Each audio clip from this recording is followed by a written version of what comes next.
Hi, mighty companions and fellow miracle workers. Thanks for joining me for another weekly Wednesday wisdom video. I'm not here. I'm cruising the inside passage of Alaska with my family of 8 people. We planned this cruise 2 years ago before COVID, and we're finally there. But I recorded this message for you because I wanted to share with you the importance of prayer in your life. And I chose this topic because I was asked to speak on September 24th about my life as a prayer with the TAT Foundation. The TAT Foundation is an organization of spiritual seekers who support one another on their path, and they meet quarterly in North Carolina. But this month they had a virtual meeting and they asked me to speak about my life as prayer on my path of A Course in Miracles. So I thought I would share it with you as well. I grew up Methodist, and the first prayer that I remember learning was the Lord's Prayer. In fact, I had a 3rd grade teacher who made us recite the Lord's Prayer in public school every morning after the Pledge of Allegiance, which certainly was not appropriate then and not appropriate now. However, I knew that prayer by heart, and there is a line in the prayer that says, "Thy will be done on earth as it is in heaven." Thy will be done.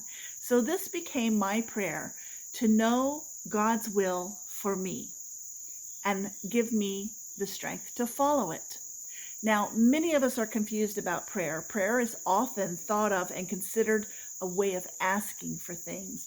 And most people, I think, use prayer to ask for what they want in a beseeching way, to try to get something that they think will make their life better, their life or the life of others. So they pray for health, they pray for happiness, they pray for miracles, they pray for abundance, whatever it is that they think would improve life for themselves and others is what they ask for.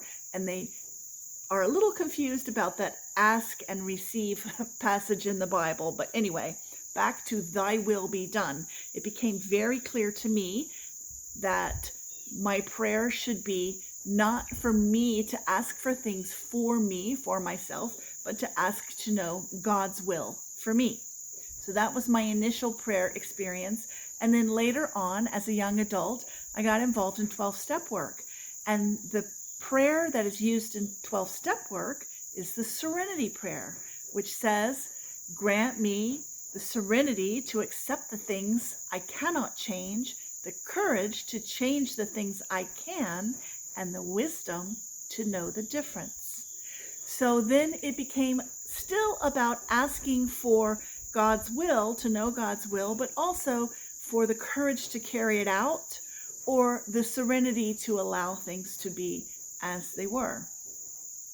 When I found A Course in Miracles, I found a prayer in the Course that was suggested to be used first thing every morning, which was a prayer of asking for guidance. And that prayer said to ask the Holy Spirit, where would you have me go? What would you have me do? What would you have me say, and to whom? And then to listen for the guidance, to wait for inspiration about how to go about my day. So it wasn't so much about asking. I was asking all my life, but I wasn't always listening for the answer. And A Course in Miracles is the path that allowed me to be still and quiet long enough to wait for a response and listen for the answer. And then lesson 101 in the Course, that workbook lesson, says that God's will for me is perfect happiness. So all my life I've been asking God, what is your will for me? Let me know your will. And then I came to find out God's will for me is perfect happiness. So all I need to do is be happy. Just choose to be happy. And then I am fulfilling God's will. So finally, I want to talk about a song that I learned when I used to attend the Unity Church. And that song says that our thoughts are prayers. Our thoughts are prayers.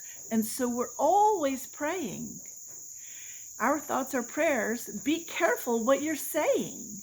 And this is very much in line with the Course in Miracles, which says that we are creating all the time, whether we realize it or not. We are always creating with our thoughts. So we can get caught up in egoic thoughts of things are wrong. I don't like things. I want things to be different. I want people to be different. Thoughts of resistance. And when we do that, we miscreate. We're still creating, but we're miscreating, because what we are creating then is a world of struggle, suffering, loss, lack, and unhappiness for ourselves and for others. Or we can get our thoughts aligned with divine mind, which says that everything is good, everything is always working out for us, even if we don't understand how in the moment, even if we don't see the big picture. It's all for us. Nothing's being done to us. Everything is being provided for us, for our growth, for our expansion, for our happiness. If only we chose to line up with it, what's going on, accept what's going on, surrender to what's going on, and come to a place of peace, because peace is where happiness lives. So the through line of all of these prayers is surrender. Surrender to God's will. But what is God's will? God's will for me is perfect happiness. Find a way to feel happy no matter what is going on, no matter what anybody says, no matter what crazy thoughts my ego is telling me about why I should be unhappy. Dismiss all that. Find my happy place. Go there and stay there. That is the epitome of God's will. That is what my prayer is. Show me peace and happiness. There is a supplement to A Course in Miracles called the Song of Prayer, and many people find this difficult to read and to understand. But basically, what it's all about is that prayer is never about asking for things. It's about communing. It's about communing with God. It's never about thinking that I'm missing something, that I'm lacking something, that I need something, that I need to ask for it, that I need to have it given to me. But it's about understanding that I'm already perfect. I already have everything I need. I already can be peaceful and happy with what is happening in the outside world is irrelevant. I can always go within, find my peace and happiness there. And that is communing with God. That is joining with the Holy Spirit. That is true prayer. Thank you for joining me, my friends. So great to see you here every week. Please leave me a comment or subscribe to my YouTube channel if you haven't already. I'm Teresa McGallagher, and I love you. Have a great week. Bye-bye.